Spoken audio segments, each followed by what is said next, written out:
You know, in just about any warehouse or factory, there's this invisible gap that's behind so many problems. It's the gap between having a forklift operator who is certified and one who is truly competent. So let's break down why that gap even exists and what it's really costing you.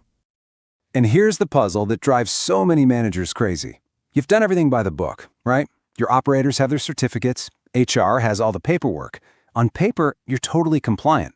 And yet, you're still seeing those frustrating, sometimes dangerous mistakes out on the floor. So what's really going on here? And look, we're not just talking about the big reportable incidents. I'm talking about the everyday stuff. The crushed corner on a pallet, a load that gets bumped just a little too hard, that heart-stopping near miss in a busy aisle.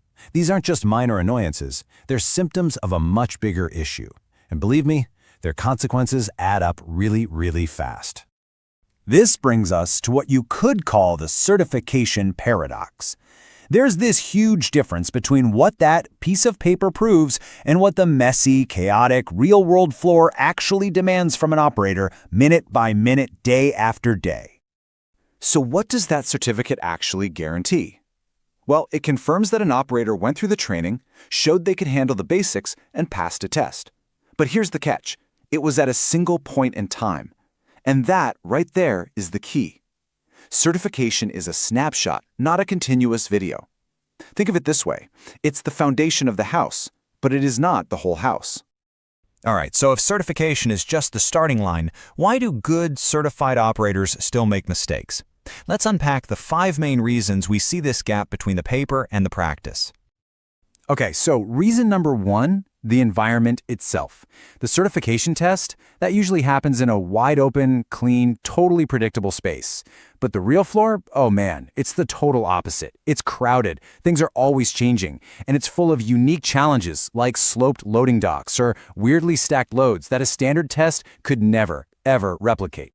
And then there's the simple issue of time. You know, right after someone gets certified, they're on top of their game. The knowledge is fresh, they're super careful, but fast forward 6 months, well, skills can get a little rusty. Those little shortcuts that seem to save a few seconds, they start to creep in. And that initial caution can easily turn into overconfidence. The competence they showed you on test day is not guaranteed to be the competence they have today. And it doesn't stop there. We've got a few other hidden culprits. Think about small mistakes, like driving with the forks just a few inches too high. It often goes totally unnoticed. But you do that hundreds of times, and boom, it's an ingrained habit. You combine that with your site's own unique hazards and that false sense of, I passed the test, I'm good, and you've got the perfect storm for errors. Okay, so we know why it's happening. But what are the real stakes here? Let's take a hard look at the true cost of these so-called minor slips and how they snowball into major problems for the whole operation. It is so easy to look at a slightly damaged pallet or a scratch on a rack and just write it off as, the cost of doing business. But seriously, do these small everyday mistakes actually matter in the long run? The answer is a huge, resounding yes. Because every single one of those little slips creates a ripple effect. It's not just the obvious cost of damaged products. It's the extra wear and tear on your expensive equipment, the delays while people fix the mistakes, and maybe the most dangerous part, it slowly erodes your safety culture until risky behavior just becomes the new normal. All of that adds up. But here's the good news. This is a solvable problem. It's not hopeless. In fact, one case study showed that with the right approach, it's possible to get a massive 70% reduction in these kinds of minor accidents. That is a huge impact, and it proves that closing this competence gap is absolutely worth it. So, how do we get there? How do we achieve that kind of result? This is where we shift to the solution. The key is in the hands of a good trainer, someone whose job it is to build that bridge from basic certification to true real-world skill. And this process is how you close that gap. It all starts by evaluating operators out on the floor, using their real equipment and their actual work environment. That's where a trainer can spot the specific bad habits that have crept in. Once you know what those are, the retraining becomes super targeted and relevant. This isn't about sending them back to square one. It's like surgical training to fix the exact issues. You back that up with a culture of peer-to-peer accountability and constant constructive feedback, and it becomes this amazing continuous loop of improvement. But here's the thing. None of this, and I mean none of it, works without trust. If your operators think this is about getting punished, they're going to shut down. But when you frame it as professional development, as a way to help skilled pros get even better and safer. It creates this feeling that you're all in it together, and that is absolutely essential for this to work. And when you successfully make that shift, you move away from just checking boxes for compliance, and you start building real, measurable competence.